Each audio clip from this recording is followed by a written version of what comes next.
today we'll verify maximum power transfer theorem by experimentation.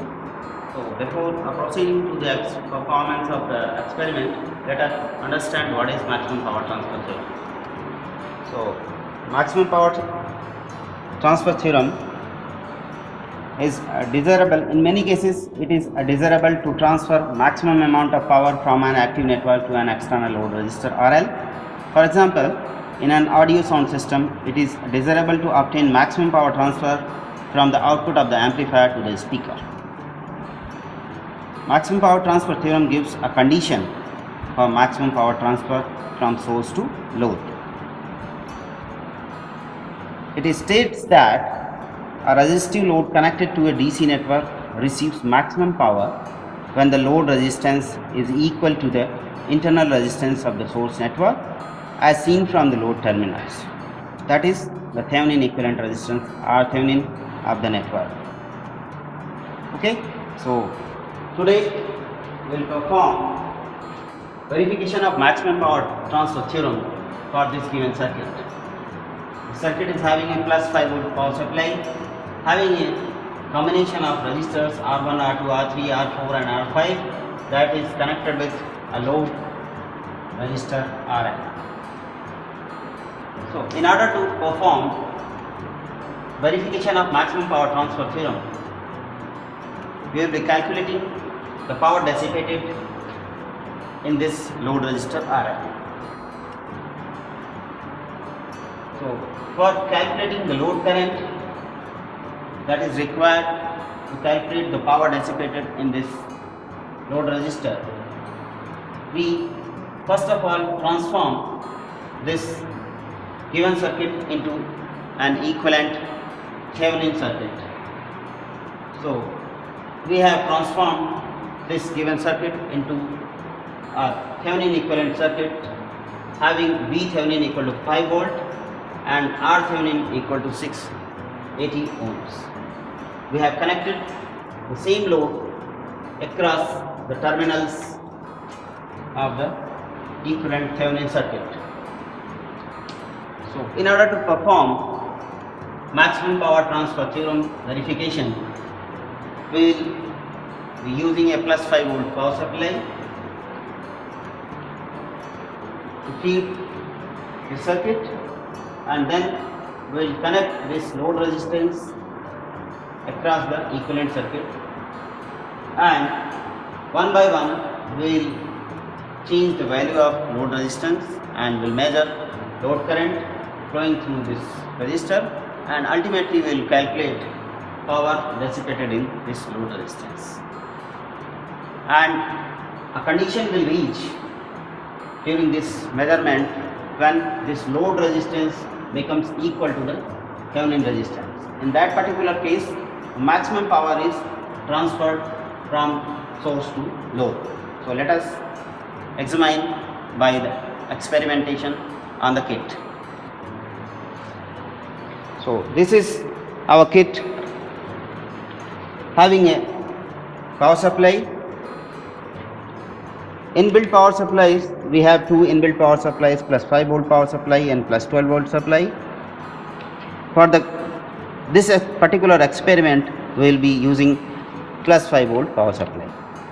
So this is our given circuit having R1, R2, R3, R4, R5. At the output terminals 1 and 3, we have a variable load resistor connected.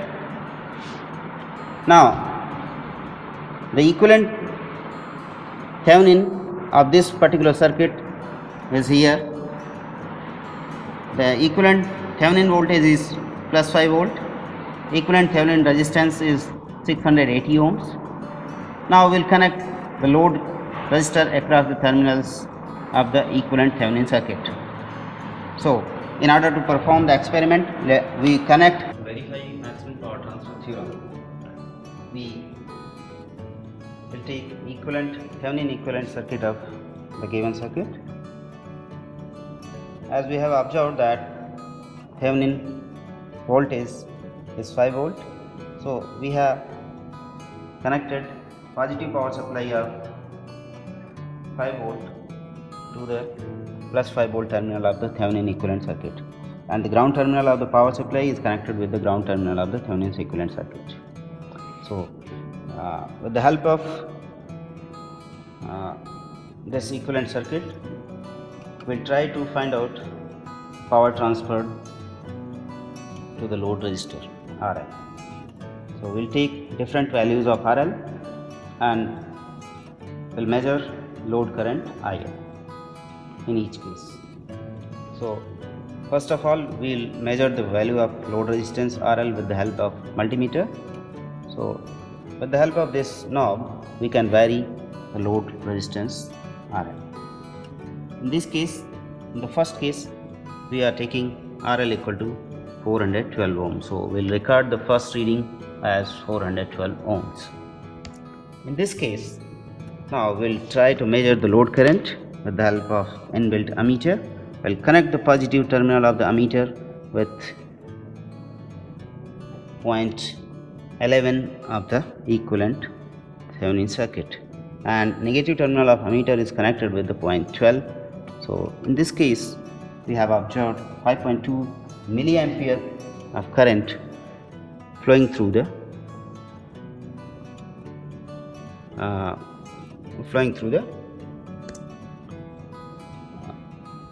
load. Now, in second case, we'll take some other value of load resistance and we'll measure that load resistance with the help of multimeter. We'll slightly vary this knob, and on multimeter we'll record this resistance value. In this case, we are having 500 ohm as our second reading of the load resistance. Now we'll disconnect the multimeter and we'll connect ammeter again as previous case, and in this case we have observed that we obtained a current of 4.8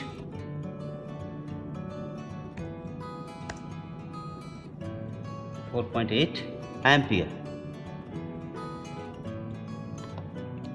So this is approximating up to 2 decimal places. So this is now. So now in third case, we'll disconnect ammeter, we'll connect the multimeter across the load resistor RL like this. Again we'll vary it around 603 ohms. We'll record this value 603 ohms in the respective column of the load resistance. Then we'll connect ammeter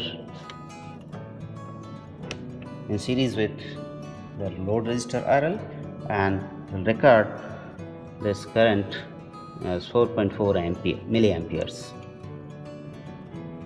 In next case, we'll take another value of load resistance. We'll connect multimeter across the load resistor RL and vary this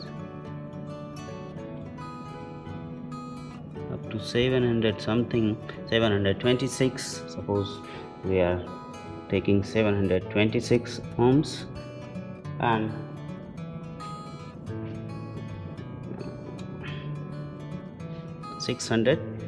three. We'll take some lower value, that is 680 ohms. We'll take this as 680 ohms and we'll try to measure load current in this case. So we'll connect the ammeter as usual, that is in series with the load resistor, and in this case we are getting 4.2 milliampere load current. We'll again take another value of load resistance RL.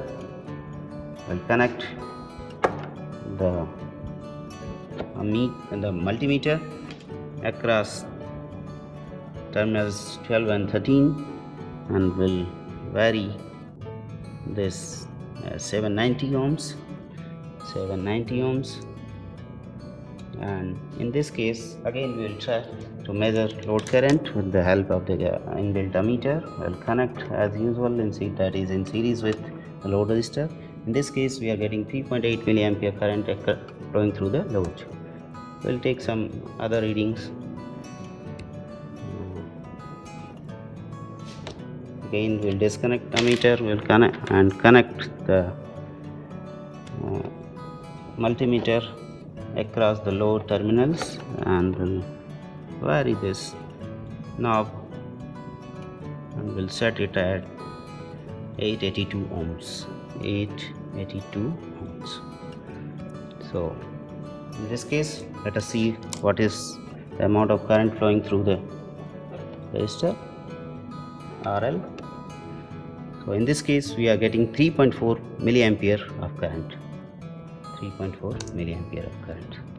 So now we'll try to calculate power dissipated in each case. So power dissipated is given by the I square L into RL. So we'll write a simple formula in MS Excel, that is C2 into C2 into B2. So this will give I square L. So this is the amount of power that is being dissipated in load resistor RL. Okay. So in each case we can calculate the power. You can observe from these readings that the maximum power dissipated is 11,995, which is maximum power of the recorded readings. So in this case we are getting maximum power transferred from source to load, and you can easily observe that the load resistance value in this particular case is 680 ohms. That is equivalent to the RThevenin. So in this case the maximum power is being transferred from load to source to load. So in this way we have verified the maximum power transfer theorem. So that's all. Thank you very much.